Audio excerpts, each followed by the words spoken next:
화장을 좀 진하게 하고 밤에 귀찮아서 그냥 자버린 기억들은 있으실 거예요. 그리고 젊을 때는 좀 괜찮은데요, 30대만 지나게 되면 탄력을 좀 잃게 되면서 꽉 조여있던 주먹이 점점 넓어질 수밖에 없습니다. 그러면 이러한 모공들을 줄이는 방법에 대해서 알아보도록 하겠습니다.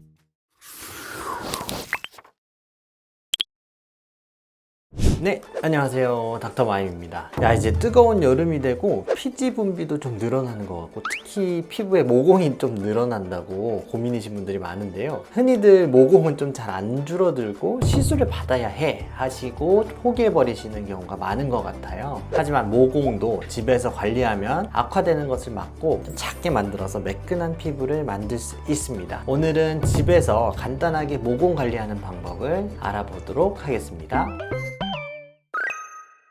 일단 모공이 생기는 원인은 털이 나는 구멍 옆으로 피지샘이 같이 존재하는데요, 이때 피지 분비가 너무 많아지게 되면 이 나가는 통로가 너무 커지기 때문에 모공이 넓어질 수 있고요, 또한 피지가 잘 빠져나가야 되는데 그 위에를 각질이나 여드름이나 이런 것들로 인해서 교통사고 발생한 것처럼 꽉 막히고 모공이 점점 넓어지기도 합니다. 그리고 젊을 때는 좀 괜찮은데요, 30대만 지나게 되면 우리 털구멍 주변의 조직들이 나이가 들면서 콜라겐이 막 줄어들고 탄력을 좀 잃게 되면서 꽉 조여있던 주먹이 점점 넓어질 수밖에 없습니다. 그러면 이러한 모공들을 줄이는 방법에 대해서 알아보도록 하겠습니다. 자, 첫 번째는 세안 자라기인데요, 아침 저녁으로 2번만 제대로 세안해도 모공이 커지는 것을 예방할 수 있는데요, 화장을 좀 진하게 하고 밤에 귀찮아서 그냥 자버린 기억들은 있으실 거예요. 이렇게 좀 그냥 수면을 취하게 되면 모공이 막혀버리기 때문에 피지 분비가 제대로 안 되고, 또한 여드름 등을 유발해서 더욱더 모공이 악화되고 트러블까지 생길 수 있으니까요, 아침 저녁으로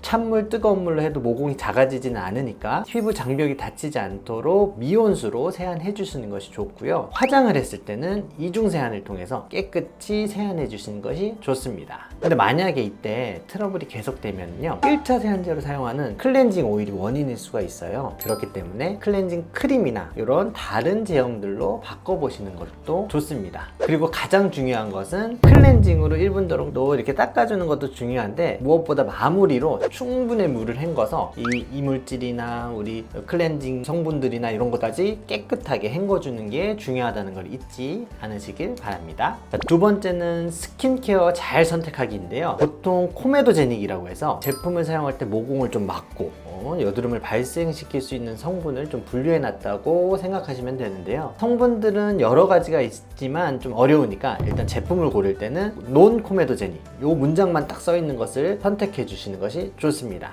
여드름의 발생을 좀 줄여주고 깨끗한 피부 상태를 유지한다면 모공이 점점 넓어지는 것을 예방할 수 있습니다. 자, 세 번째는 보습 제대로 하기인데요, 피부가 너무 건조하게 되면 피부 장벽이 무너지고 탄력도도 잃고 트러블도 생기고 모공도 확 넓어질 수가 있습니다. 그만큼 보습은 모공에도 중요한데요, 하지만 과도하게 보습을 한다고 너무 오일리한 제품들을 겹겹겹겹이 바르게 된다면 피지가 잘 빠져나가지 못하고 모공 안쪽에 정체되게 되고 오히려 모공이 이렇게 넓어질 수 있으니까요, 특히 또 여름처럼 피지 분비가 많을 때는 오히려 독이 될 수가 있습니다. 그러므로 너무 많은 제품을 겹겹이 바르기보다는 로션 타입의 가벼운 제품을 3-4시간마다 좀 덧발라 주시는 것이 좋습니다. 보습의 중요성은 누구나 알지만 제대로 보습해 주시는 것이 중요하다는 것을 잊지 않으셨으면 좋겠습니다. 자, 네 번째는 자외선 차단하기인데요, 자외선은 색소를 막 유발하기도 하지만 자외선 자체로도 피부에 강노화를 유발해서 피부에 염증도 유발시키고 탄력도도 잃고 결국엔 모공이 넓어져 버릴 수도 있는데요, 꼭 모공 때문이 아니더라도 피부 전체의 보호를 위해서 자외선 차단제는 꼭 필요하다고 할 수 있습니다. 외출을 할 때는 나한테 맞는 선크림으로 충분히 발라주시고 한 3시간, 4시간마다는 선스틱으로 덧발라 주시는 것이 좋습니다. 그리고 역시 집에 돌아오셔서 주무시기 전에는 충분한 세안으로 우리 트러블을 유발할 수 있는 선크림 성분들을 닦아내 주시는 것이 가장 중요한 것을 잊지 마세요.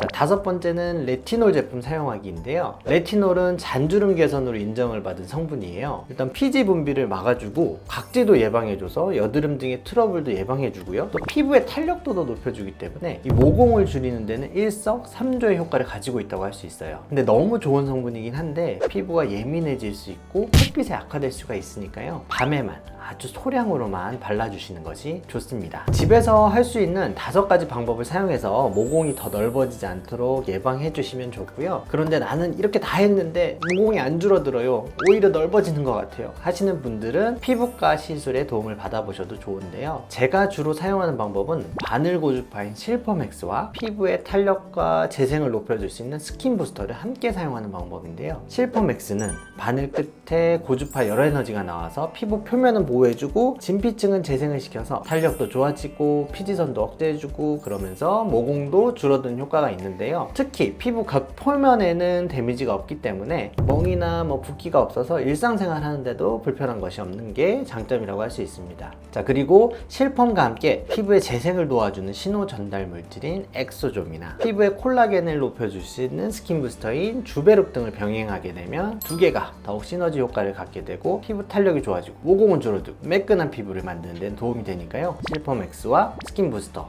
이렇게 한번 받아보시면 좋으실 것 같습니다. 자, 이렇게 모공을 줄이는 다양한 방법을 살펴봤는데요. 내가 할 수 있는 가장 간단한 방법부터 하나하나씩 조금씩 해나가시는 게 금방 포기하지 않고 모공을 줄일 수 있는 방법이니까요. 모두들 조금씩 생활 습관을 바꿔서 모공 없는 매끈한 피부 만드시면 좋겠습니다. 오늘 내용이 도움이 되셨다면 구독과 좋아요, 알람 설정까지